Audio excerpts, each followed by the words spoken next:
রহমতের ফেরেশতা মিকাইল আলাইহিসসালাম।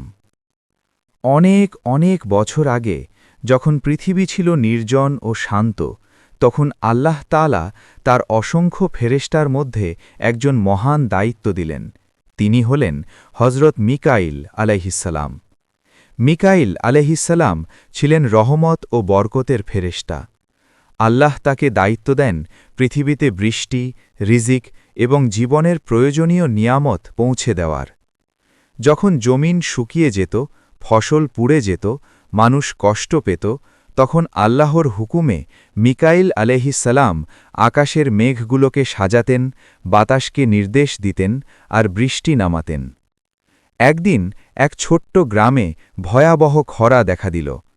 নদী শুকিয়ে গেল, ফসল নষ্ট হয়ে গেল, মানুষ দুঃখে আল্লাহর কাছে দোয়া করতে লাগল। শিশুরা আকাশের দিকে তাকিয়ে বলল, হে আল্লাহ, আমাদের পানি দিন।